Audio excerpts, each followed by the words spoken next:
Hola, mi nombre es Daniel Jones y escribo esto porque lo que me pasó cambió mi vida para siempre. Crecí en una granja en Alabama y viví una vida sencilla. Pero no lo endulzaré, era un hombre amargado, endurecido por años de prejuicios transmitidos de generación en generación. Era todo lo que sabía. Creía en la separación, pensaba que era superior solo por el color de mi piel.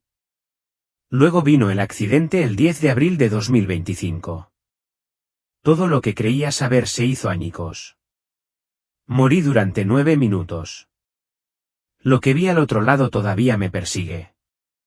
La mañana del 10 de abril empezó como cualquier otra. El sol ya estaba alto y proyectaba largas sombras sobre los campos. Recuerdo el canto del gallo, el zumbido lejano de los tractores en las fincas vecinas. Me puse mis botas gastadas, el cuero agrietado por años de trabajo, y salí. El aire estaba cargado con el olor a tierra húmeda, un recordatorio de la lluvia de la noche anterior. Daniel, llamó mi esposa Susan desde el porche, con una humeante taza de café en las manos. Llegarás tarde al viaje de suministros. Me voy, refunfuñé.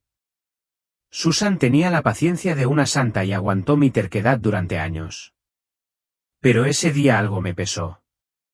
No eran solo las tareas domésticas o las nubes de tormenta que se avecinaban, era algo que no podía ubicar del todo. El camino hacia la ciudad era familiar, Mason Highway, flanqueada por interminables hileras de maíz. Nunca pensé mucho durante esos viajes, solo yo y el viejo camión traqueteando. Pero ese día el aire se sintió más pesado. El zumbido del motor no pudo ahogar la inquietud que se retorcía en mis entrañas. Lo sacudí y agarré el volante con más fuerza. Entonces sucedió, un destello de luz, el chirrido de neumáticos y luego nada. Nunca vi venir el otro auto. Un camión de reparto, fuera de control, me atropelló en el cruce. La fuerza era inimaginable. Mi cuerpo saltó como un muñeco de trapo, el crujido del metal y el vidrio todavía resonaba en mi mente. Lo último que recordé fue el silencio ensordecedor que siguió. Sin dolor, sin miedo, solo la inquietante quietud de los escombros. Pero no estuve mucho tiempo en ese retorcido montón de metal. En cuestión de segundos, sentí un cambio, como si me hubiera salido de mi cuerpo. Me quedé flotando sobre la escena, observando a los paramédicos correr hacia los escombros. Vi mi propia forma sin vida, la sangre acumulándose debajo de mí, pero no sentí nada. Sin conexión. Era como si simplemente me hubiera desprendido. Fue entonces cuando el aire a mi alrededor empezó a cambiar. Una oscuridad se apoderó de él y se tragó la luz del sol. El mundo que conocía comenzó a desvanecerse, reemplazado por algo frío y vacío. Y en ese momento supe que estaba muerta. No sentí la calidez de la que tanta gente habla. Ningún túnel resplandeciente, ninguna señal pacífica, solo una caída repentina, como si hubiera caído en un abismo sin fin. ¿Dónde estoy? Pensé, aunque mi voz no tenía sonido. La oscuridad no era solo negrura. Era espeso, consumidor. Intenté moverme, pero no había ningún cuerpo para moverme.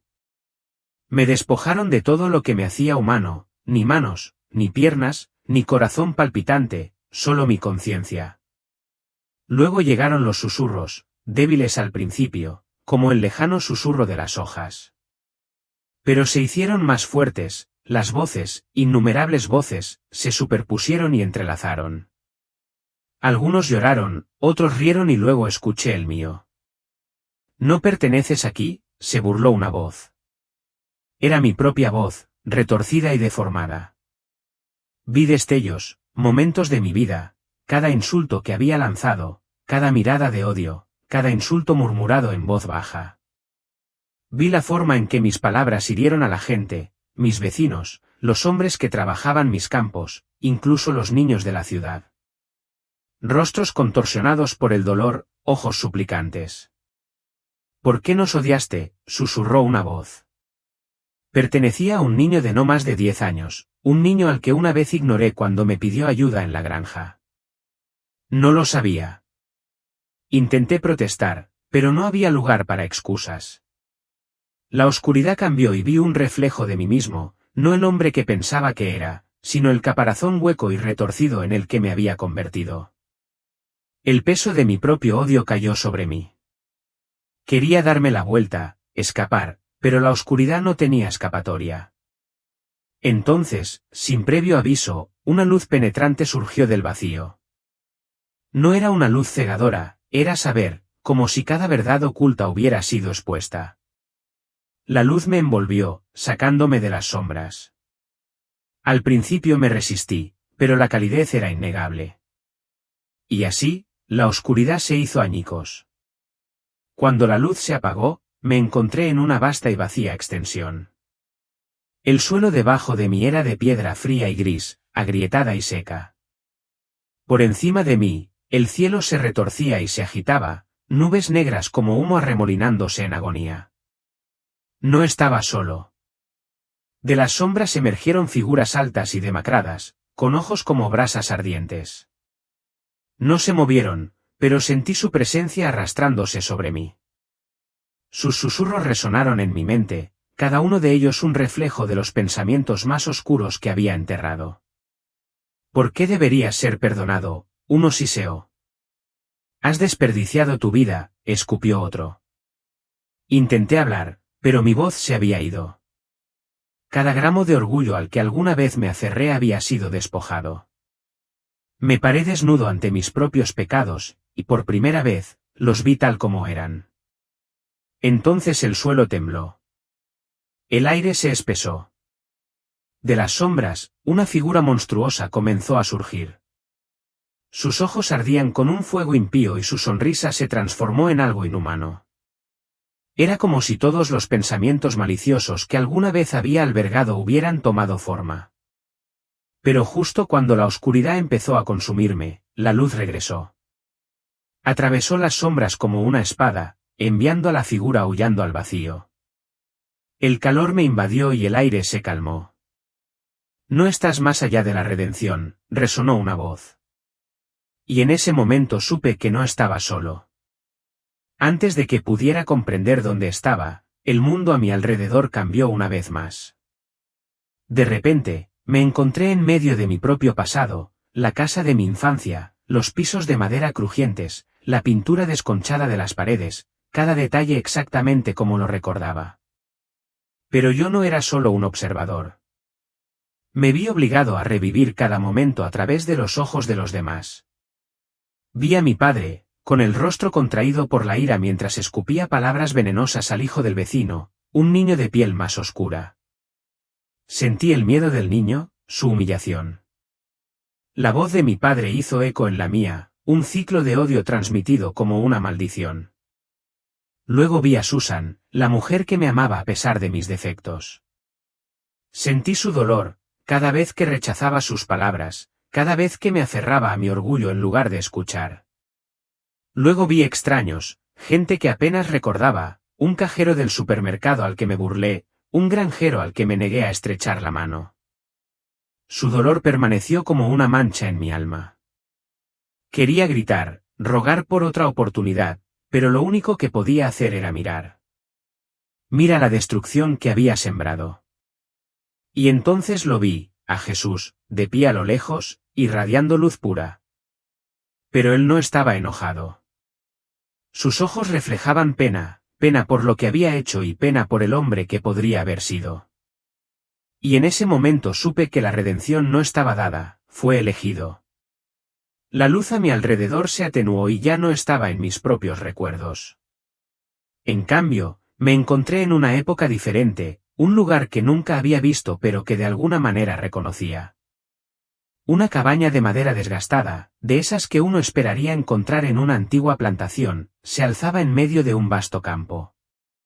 El aire estaba cargado por el peso del dolor. Entonces los vi, mis antepasados, hombres de rostro endurecido, vestidos con ropa hecha jirones, trabajando en los campos bajo el sol abrasador, pero no estaban solos. Un poco más allá de ellos, vi a otros, personas encadenadas. Sus espaldas mostraban las cicatrices de castigos brutales. Sus ojos no mostraban nada más que cansancio. La verdad me golpeó como una ola. Aquí empezó todo, una voz resonó dentro de mí. No era una voz de acusación, era simplemente la verdad. Vi como uno de mis antepasados, un hombre alto con los mismos ojos penetrantes que había visto en mi propio reflejo, ladraba órdenes a los hombres esclavizados. Su voz destilaba superioridad, pero lo que más me horrorizó fue la satisfacción en su rostro. No había remordimiento ni culpa, solo poder. Esa sangre corre a través de ti, continuó la voz, y también el odio. Las lágrimas brotaron de mis ojos. Quise darme la vuelta, negar lo que vi, pero no pude. Entonces la escena cambió. Las décadas pasaron en momentos. Vi el mismo linaje, mi bisabuelo, mi abuelo e incluso mi propio padre. Las palabras que dijeron, las lecciones que enseñaron, todo chorreaba el mismo veneno.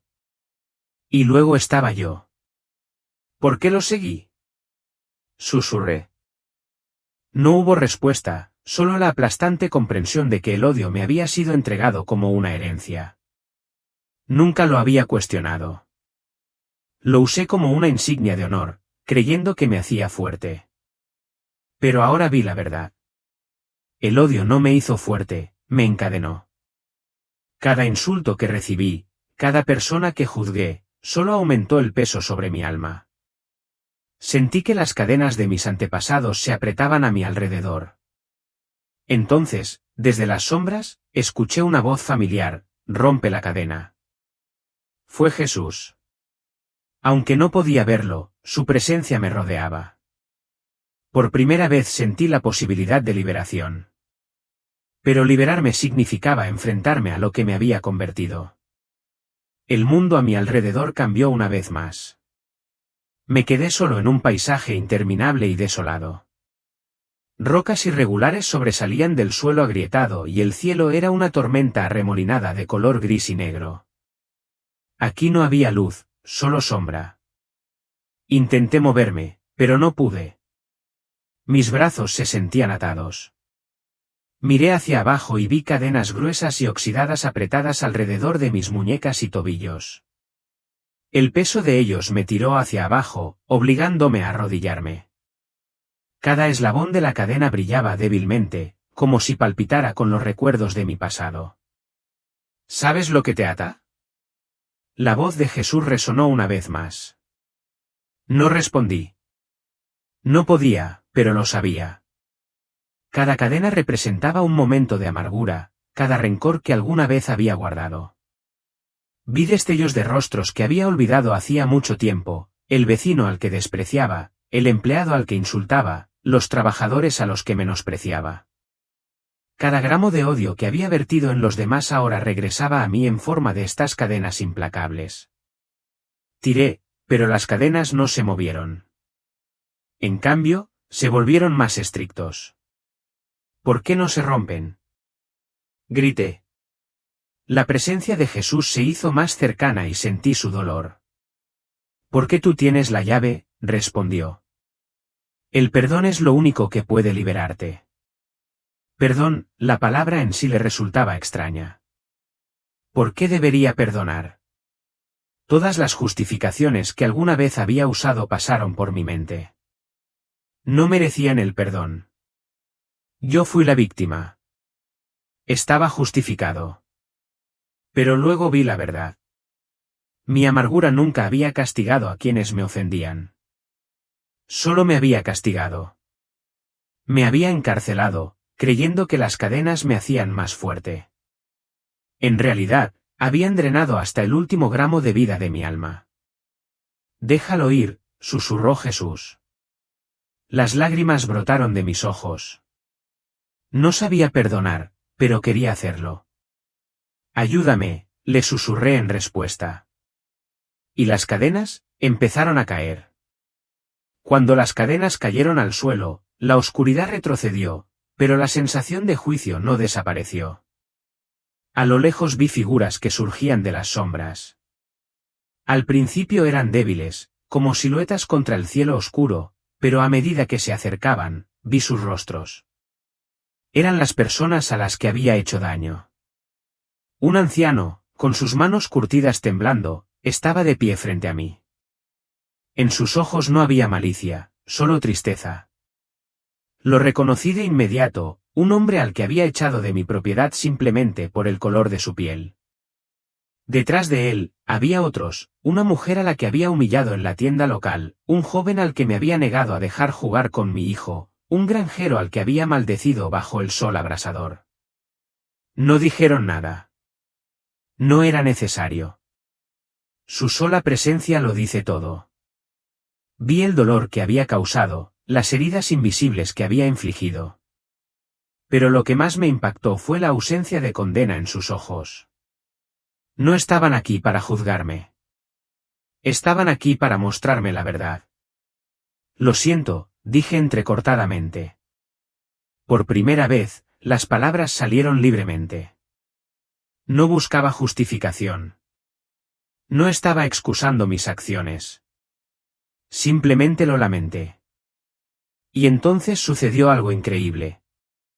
Una a una, las figuras comenzaron a desvanecerse, no de ira, sino de paz.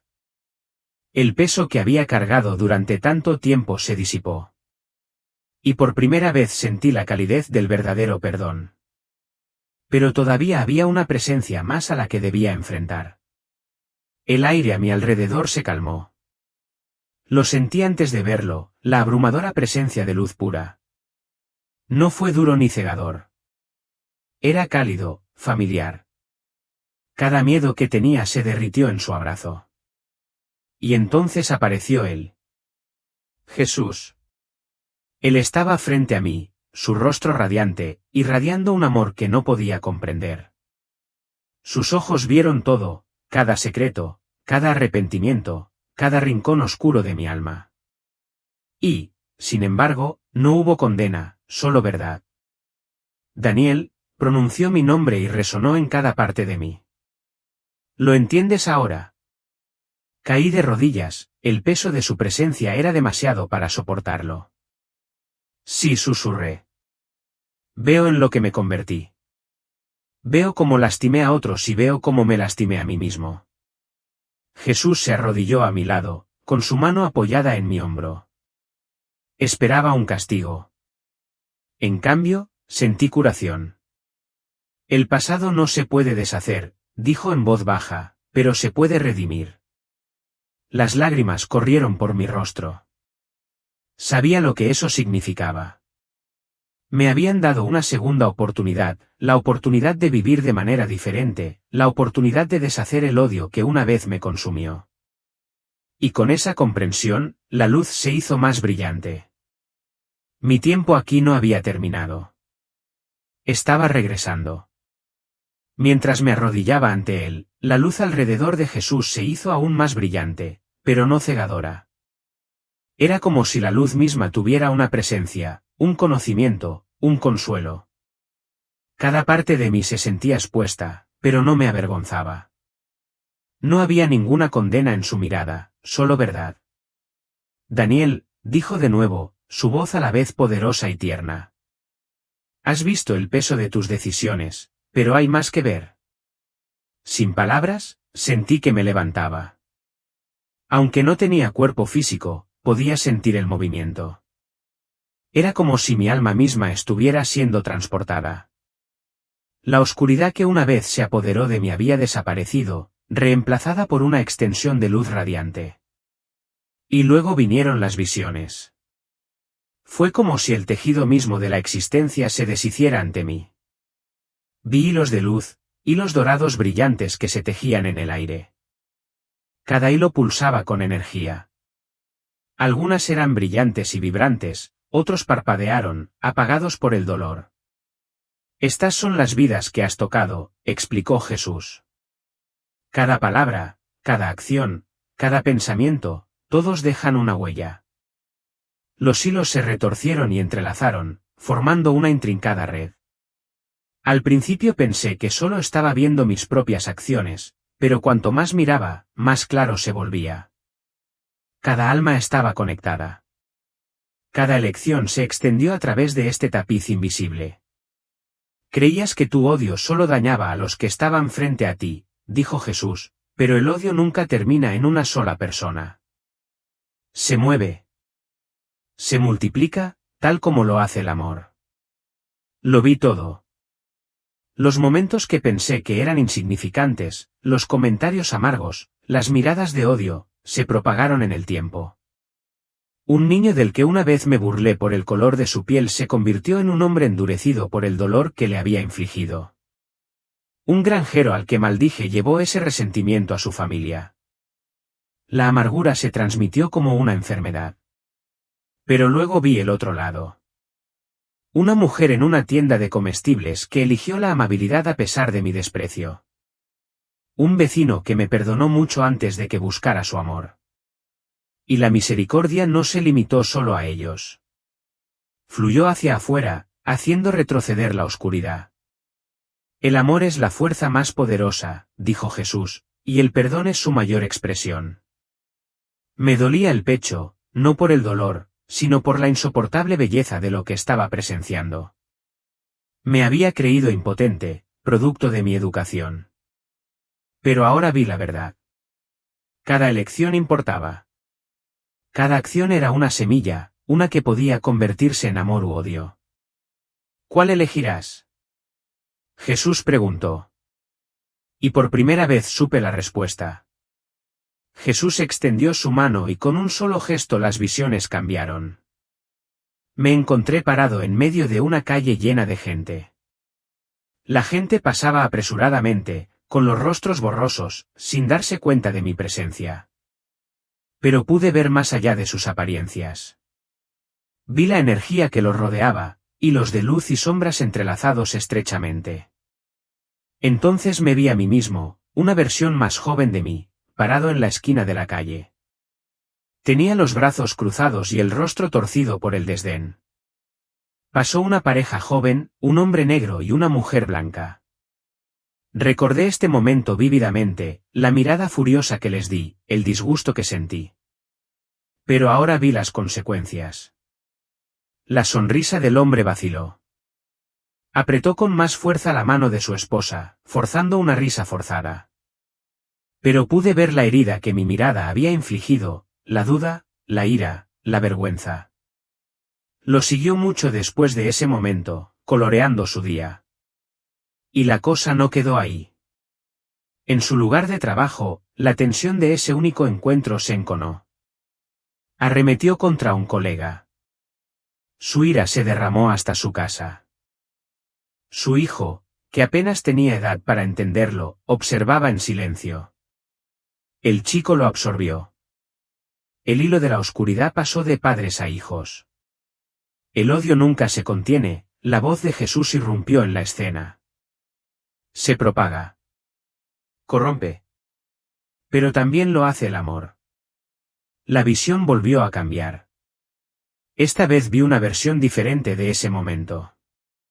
La pareja pasó una vez más, pero en lugar de mirarlos, les ofrecí un simple gesto de asentimiento, incluso una sonrisa.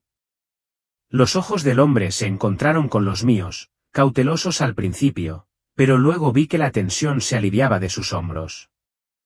Se quitó una carga. Él le devolvió la sonrisa. Y ese pequeño acto de bondad tuvo un efecto ondulante. En su lugar de trabajo, su estado de ánimo era más alegre. Su hijo se rió más. Los hilos de luz se entrelazaron, dominando las sombras. Tú tienes el poder de romper la cadena, dijo Jesús, o de continuarla. El peso de esas palabras se instaló en mi alma. Ya no podía alegar ignorancia. Había visto la verdad y ahora tendría que rendir cuentas por ella. La calle se desvaneció y una vez más me sentí rodeado por la luz infinita. Pero esta vez algo cambió. Podía sentir la tensión en el aire, una pesadez que presionaba mi alma. Jesús levantó la mano y apareció un nuevo. Teli, 4:25 de la madrugada. Momentos después, un camión Freightliner Cascadia 2021, conducido por un hombre de 33 años de Texas, chocó con el vehículo. Las autoridades declararon muerta a Angie Stone en el lugar. El accidente ocurrió a unas 5 millas, 8 kilómetros, al sur de los límites de la ciudad de Montgomery. El conductor de la camioneta Sprinter y otros 7 pasajeros fueron transportados al Baptist Medical Center para recibir tratamiento. Las autoridades todavía están investigando qué provocó el accidente. Millsap dijo que se enteró por primera vez de la desgarradora noticia gracias a la hija de Angie, Diamond, y a su antiguo compañero de banda de The Sequence, Blondie. Nunca imaginamos que recibiríamos una noticia tan terrible, dijeron los hijos de Angie, Diamond y Michael Archer, en un comunicado difundido a través del grupo SRG. Estamos en shock y completamente desconsolados. Millsap expresó su dolor diciendo, esta pérdida repentina y trágica nos ha dejado sin palabras. Simplemente no hay palabras. Estaba previsto que Angie Stone actuara durante el entretiempo del partido del Campeonato de Baloncesto Masculino de la Asociación Atlética Intercolegial Central, CIA, el sábado. Para honrarla, el pastor Jerome Barber, capellán de la CIA, dirigió un momento de silencio durante el evento. La comisionada de la CIA, Jackie McWilliams Parker, compartió su dolor por la pérdida de un artista tan querido. Angie utilizó su extraordinario talento, pasión y presencia para animar e inspirar. Su música nos llenó de fuerza y esperanza, y su legado seguirá haciéndolo, dijo Parker. Los hijos de Angie Stone hablan desde el corazón mientras Hollywood honra su legado. Los hijos de Angie Stone hablaron tras su fallecimiento y compartieron un sentido mensaje en Instagram el lunes, 3 de marzo. Expresaron su profunda gratitud por el amor, el apoyo y las amables palabras que les enviaron después de que su madre falleciera el 1 de marzo. Su hija Diamond y su hijo Michael agradecieron a todos los que se acercaron y pidieron privacidad mientras lloran la pérdida de su madre. Hablaron de su influencia duradera y la describieron como una inspiración para las mujeres y niñas negras de todo el mundo. Como pionera de la música rap, dejó su huella por primera vez con el grupo femenino de Sequence. Su pasión por retribuir la llevó a crear Angel Stripes, una fundación dedicada a apoyar a las comunidades de todo el país. Según el sitio web de la fundación Angie Stone trabaja para promover y preservar las artes para las generaciones futuras y al mismo tiempo fomentar la unidad dentro de las comunidades. La organización también se centra en alentar a las personas mayores a votar y seguir participando en las elecciones. En su mensaje, los hijos de Stone también revelaron que ella había estado asistiendo recientemente a la universidad para estudiar ministerio. Su fuerte fe en Dios y su profundo amor por Él le dieron el llamado a difundir su mensaje y acercar a más personas a Cristo. Compartieron que aún se estaban organizando los planes del funeral, junto con un servicio conmemorativo para permitir a los fanáticos celebrar su vida, música y legado. Aunque ya no está físicamente presente, su familia espera que su recuerdo siga vivo. El viernes se celebró un funeral en la Catedral Palabra de Fe en Austell, Georgia, en las afueras de Atlanta. Se planeó otro servicio para el sábado en la Iglesia Bautista First Nazareth en Columbia, Carolina del Sur. Los dolientes llenaron la enorme catedral el viernes, donde el ataúd de oro de Angie descansaba entre rosas rojas. El obispo Dale Bronner, pastor principal de la iglesia, abrió el servicio con palabras de fe, recordando a todos que incluso cuando la vida es difícil, Dios sigue siendo bueno. Habló de celebrar una vida bien vivida, honrando las contribuciones y el legado de Stone. En una de sus últimas publicaciones en Instagram, Stone compartió su entusiasmo por los próximos proyectos y las nuevas oportunidades que se avecinan. No pudo revelar mucho en ese momento, pero su gran sonrisa decía mucho sobre su alegría y anticipación. Desde su fallecimiento, muchos han recurrido a las redes sociales para rendirle homenaje. El rapero MC Hammer compartió un vídeo con su canción Brota, expresando cuánto le había levantado el espíritu a lo largo de los años. Jennifer Hudson la llamó una verdadera pionera y lamentó la pérdida de otro gran cantante de soul que se fue demasiado pronto, enviando oraciones a sus seres queridos. Los Naak Image Awards la honraron como una narradora conmovedora cuya voz ayudó a dar forma a la música R&B. Nacida en Columbia, Carolina del Sur, Angie Stone creció cantando en la iglesia y pasó a hacer historia como parte de The Sequence, el primer grupo de hip hop exclusivamente femenino firmado con Sugar Hill Records. Su éxito Funk You Up se convirtió en un clásico, sampleado por artistas como Dr. Dre. Más tarde se unió al grupo Vertical Old antes de embarcarse en una exitosa carrera en solitario.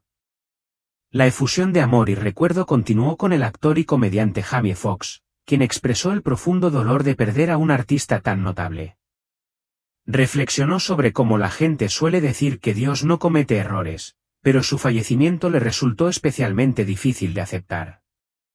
Stone, dijo, era un compositor increíble, un artista fenomenal y una persona extraordinaria, alguien que nunca imaginó perder tan pronto. La reverenda Venice King, hija del Dr. Martin Luther King Jr. y directora ejecutiva del King Center, también rindió homenaje, calificando el fallecimiento de Stone como desgarrador y deseándole un tranquilo descanso. Con tantas personas de luto por su pérdida, qué luchas y dedicación dieron forma al viaje de Angie Stone para convertirse en la leyenda que siempre será recordada. Sigue mirando para descubrirlo. El viaje de Angie Stone a través de la música y la fama. Angie Stone nació en Columbia, Carolina del Sur.